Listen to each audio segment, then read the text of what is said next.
9 रस होते नहीं हैं। जैसा कि मैंने बताया कि आसमान होता है और आसमान में बादल बनते हैं और बरसते हैं, तो आसमान शांत रस है। और उसके बाद जो बादल हैं वो 8 तरह के बादल होते हैं।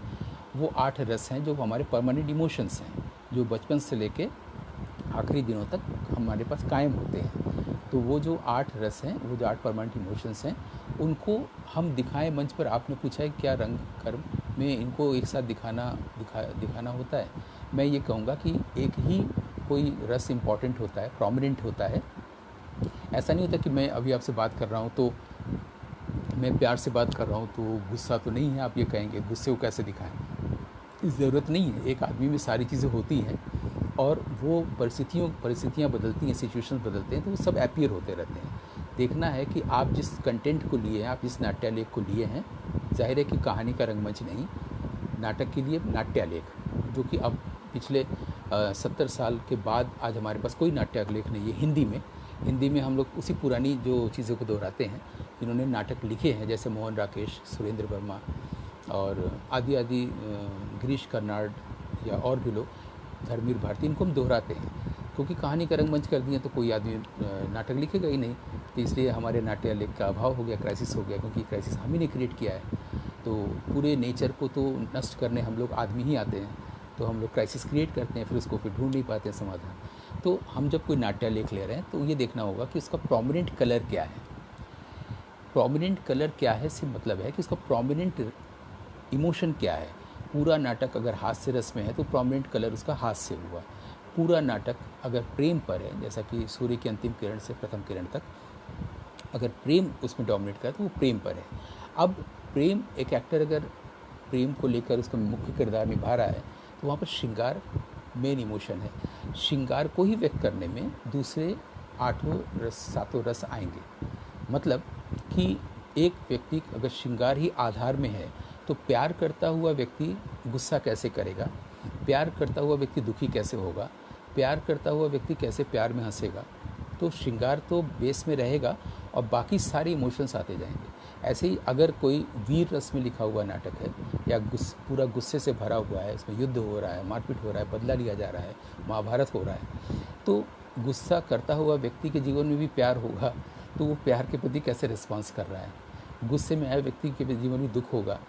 जब द्रौपदी के बच्चों को मार दिया सारे को अश्वत्थामा ने, तो और द्रौपदी अगर प्रेम करने वाली कैरेक्टर में दिखा रहे हैं तो ऐसे में उसका दुख कैसे व्यक्त होगा। इसी तरह से अगर अश्वत्थामा हमेशा घृणा ही करता है तो उसके पास अगर प्रेम का स्पर्श आएगा तो ऐसा व्यक्ति प्रेम कैसे करेगा। तो इसलिए हम बार बार बोल रहे हैं कि हमारी जो बेसिक बुक है, हमारा जो बाइबल है वो है, हमारे जो अभिनेताओं का गीता है वो है नाट्यशास्त्र।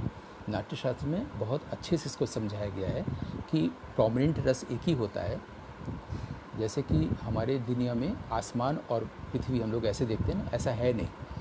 पृथ्वी में जो पार्थिव तत्व है उसकी अधिकता होने के कारण उसको हम लोग पृथ्वी कहते हैं, उसमें आकाश भी है, इसी तरह से आकाश में पृथ्वी भी है। तो दुनिया में बाहर, जैसे हम लोग के शरीर के बाहर पूरी पृथ्वी में जितने भी तत्व हैं उसमें सारे तत्व हैं। तो उसमें किसी एक तत्व की प्रधानता होने के कारण हम उसको वो नाम देते हैं। उसी तरह से हमारे जो 8 परमानेंट इमोशंस हैं या हमारे जो 49 भाव हैं, उसमें जो एक पर्टिकुलर इमोशन होता है उस इमोशन में सारे इमोशंस होते हैं। आपको देखना है कि जो पूरा प्ले है वो किस एक पर्टिकुलर कलर पर आधारित है, उस कलर में आप दूसरे इमोशंस को कैसे व्यक्त करेंगे। तो जाहिर है कि आपने जो अभी पूछा मुझे भारती जी, आपने जो पूछा कि क्या 9 रसों को दिखाना पड़ता है, कि 9 रस को इस तरह से दिखाना पड़ता है। ये नहीं कि एक डांसर की तरह कि पहले आपने श्रृंगार दिखाया, श्रृंगार की मुद्रा दिखाया संगीत हस्त्र मुद्रा में या असंगीत में, और श्रृंगार के बाद आपने घृणा दिखाया। पता नहीं, मुझे ये समझ में नहीं आता है, जब भी घृणा को डांसर्स दिखाते हैं तो वो ऐसे क्यों दिखाते हैं जैसे बहुत कोई ऐसी कोई चीज़ रखी जिससे दुर्गंध आ रही है। इसलिए तो घृणा होता ही नहीं है। घृणा तो इसलिए होता है कि एक आदमी से घृणा करता है, उसके लिए भी इमोशन है।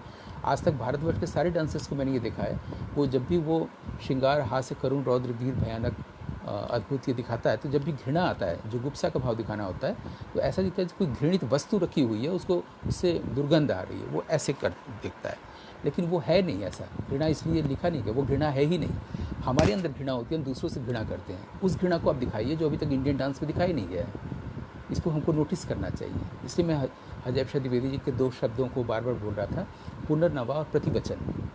इस तरह से आप नया कर सकते हैं। जो ऑलरेडी हो रहा है उस पर आपकी निगाह होगी, वो न्यू पर्सपेक्टिव होगा, आप उसमें से उसको ही को नया कर सकते हैं। जैसे कि मैंने बताया, आप अगर घृणा को, उस घृणा को दिखाते हैं जो मानवीय स्वभाव में होता है, तो आप घृणा को दिखा रहे हैं। तो अगर वो पूरा अश्वत्थामा पर ही पूरा प्ले है या घृणा पर ही पूरा प्ले है, तो इसका मतलब ये नहीं कि उसमें प्रेम नहीं होगा या हास्य नहीं होगा। हाँ, घृणा की ओर से प्रेम को कैसे देखा जाएगा, ये एक एक्टर का काम शुरू हो जाता है। मुझे लगता है कि एक सीमा तक मैंने उत्तर दिया।